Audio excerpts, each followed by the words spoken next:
Parashat Vaishlach, la Torah nous enseigne la rencontre entre Esav et entre Yaakov. Lorsque Yaakov va à l'encontre de son frère, il envoie des coursiers pour lui dire « Vaihili shor vachamor » j'ai avec moi un taureau et un âne. La Torah dit pourquoi un taureau et un âne? Il en a plusieurs, il a tout un troupeau. On sait très bien que Yaakov il est sorti très riche de chez son beau-père, il a travaillé là-bas pendant 20 ans, et donc il était très riche, et il lui dit j'ai un âne et un taureau. Alors la question en bataille c'est pourquoi il va limiter tout son bien à ces deux animaux? Alors le Baal HaTurim dit sur place, c'est qui le shor, c'est qui le taureau? C'est Yosef. Il dit sache maintenant Esav que j'ai plus peur de toi, jusqu'à présent j'avais peur de toi, je le reconnais, dorénavant j'ai plus peur de toi. J'ai une arme redoutable, cette arme elle s'appelle le taureau, c'est Yosef Hatzadik. Et également j'ai un chamor, j'ai un âne. C'est qui cet âne? C'est Issachar, le fils de Yaakov et nous. C'est lui qui va étudier la Torah. Issachar, il est comparé à l'âne parce que l'âne, il prend un joug sur lui, porte beaucoup, il se plaint jamais, il avance tout le temps. Il avance comme un chamor, comme un âne. Eh bien, quand on a la Torah sur soi, qu'on le porte sur ses épaules, on a cette motivation et cette détermination d'avancer quoi qu'il arrive. Alors, il envoie Esav, il dit c'est bon, j'ai plus peur de toi, je peux maintenant t'affronter. J'ai mon arme secrète, mon arme redoutable, il s'appelle Yosef, et c'est ce fameux taureau. Quel âge avait Rabotai Yosef quand il lui a dit voilà, j'ai plus peur de toi? Il avait seulement 6 ans. À 6 ans, qu'est-ce qu'il aurait pu faire un petit enfant devant Esav, qui était un homme de guerre, un homme redoutable, un homme puissant, un homme extrêmement important? Un enfant de 6 ans, il fait pas le poids devant lui. Yosef, il a une particularité. C'est quoi Rabotai, sa particularité? C'est que Yosef, eh bien, il est Aïn Tova. Yosef, il voit les choses positivement. C'est lui qui va toujours positiver. Vous savez, des gens, ils sont tout le temps en train de regarder chez l'autre, ils ont de la jalousie, ils sont envieux, ils sont tout le temps en train de voir ce que l'autre a et ce qu'eux n'ont pas, alors ça leur fait du mal. Il y a des gens, c'est l'inverse. Mais avant de parler justement de cette qualité de Yosef, on dit pourquoi l'âne et le taureau? Parce qu'en réalité, l'âne et le taureau, c'est la bracha qu'il a donnée à Yaakov. Il a donné Yitzhak à Yaakov, il lui a dit Akol kol Yaakov aledem et Esav. Quand on a ces deux qualités, on a la qualité de Yosef et la qualité de la Torah, alors à ce moment-là, on n'a plus besoin d'avoir peur de qui que ce soit, parce que c'est la Torah, Moray Varotel, qui nous protège, c'est la Torah qui nous donne de la vie, et c'est la Torah qui nous donne des forces. Quand on a la Torah, et on n'a plus peur de personne. Ça, c'est au niveau du limoud de Torah. Mais moi, je parle maintenant de la qualité intérieure. C'est quoi la qualité intérieure qui va à l'encontre de la force de Esav? C'est le Aïn Tova, c'est l'homme positif, l'homme qui voit positivement, et c'est l'homme qui sait positiver dans toute situation. Et Yosef, Hatzadik Rabotai, eh bien, il va être non seulement, c'est l'homme parmi toutes les 12 tribus, c'est lui qui va être celui qui va représenter, eh bien, cet œil positif. Quelqu'un qui voit positivement, c'est quelqu'un qui est toujours en train d'encourager, de croire et d'aller de l'avant, et de positiver. Ça, c'est Yosef. Mais, Rabotai, en plus de ça, en plus de sa qualité intérieure, il a eu le mérite de recevoir une protection, la protection du Aïn Hara. Il est protégé du Aïn Hara. Ben Porat Yosef, Ben Porat Ale Aïn. C'est-à-dire qu'on vient dire que Yosef, il est au-dessus de l'œil. Il est au-dessus de l'Aïn Hara, donc l'Aïn Hara n'a pas d'influence sur lui.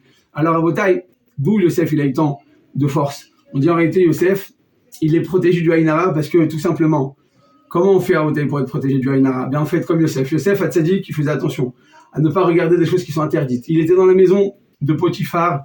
Il y avait une femme qui faisait tout pour le séduire pendant 1 an. 3 fois par jour, elle essayait de le séduire, de changer d'habit et d'essayer de le faire tomber. Et Yosef Hatzadik, non seulement il n'a jamais tombé, mais en plus de ça, il n'a jamais porté l'œil sur elle. Quand tu portes pas ton regard sur des choses qui ne t'appartiennent pas, alors tu es protégé du Aïn Hara. Les gens, ils ont peur des fois de montrer leur maison, leur voiture, c'est des bêtises, tout ça. Faites du chesed avec ce que Dieu vous a donné, au contraire. Ça va vous donner la bracha dans ce que vous avez reçu. Faites du bien et n'ayez pas peur du Aïn Hara. Par contre, préserve le regard. Quand on préserve son regard, son propre regard, alors effectivement, à ce moment-là, on sera préservé soi-même du regard de l'autre.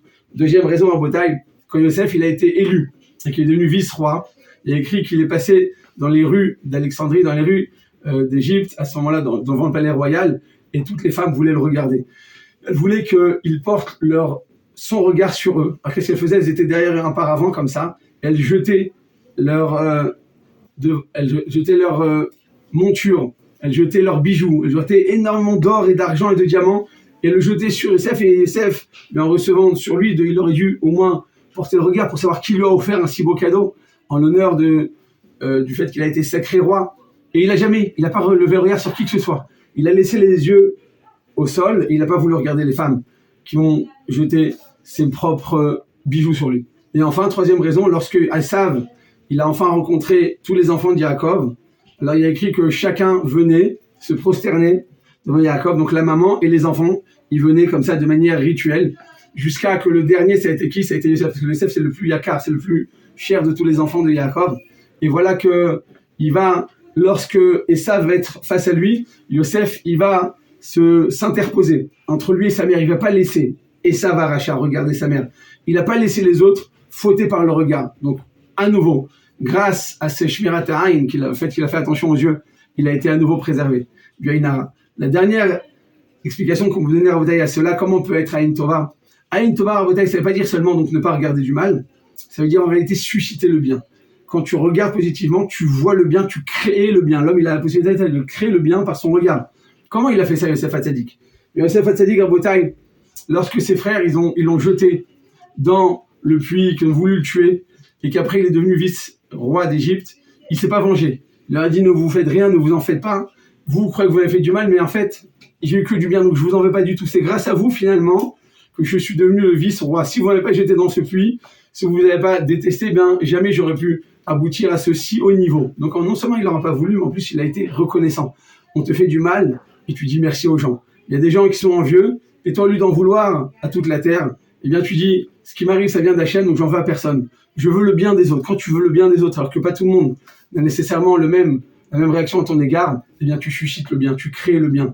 Et à ce moment-là, c'est le fait de ne pas être envieux, ne pas être jaloux, qui va pouvoir te donner cette possibilité de bénir. Parce que Aïn Tova ou Yevorach, une personne qui a un œil positif, alors il a la possibilité également de bénir. Quand tu bénis quelqu'un, que ta bénédiction, elle s'applique, eh bien, si toi-même tu vois le bien, tu crées le bien, tu suscites le bien, alors ce que tu vas dire, ça va s'appliquer. Mais si tu es tout le temps en train de voir le mal chez l'autre, alors la bracha que tu fais, même ta bracha, elle n'a pas d'impact. Et au contraire, on a vu que la bracha de Bil'am, qui était un rachat, eh bien, ça a amené la Inara sur Israël, et on a fauté finalement avec les filles de Midian. Donc, Yosef Hatzadik, en plus du fait d'avoir gardé son regard, c'est-à-dire de l'intérieur vers l'extérieur, je ne laisse pas l'extérieur m'influencer par mon regard, mais également de l'intérieur vers l'extérieur, il y a eu également le même mouvement de voir le bien, de susciter le bien et de croire en prochain. À ce moment-là, tu vas lui permettre de voir et de développer le bien qu'il a en lui. Shabbat Shalom.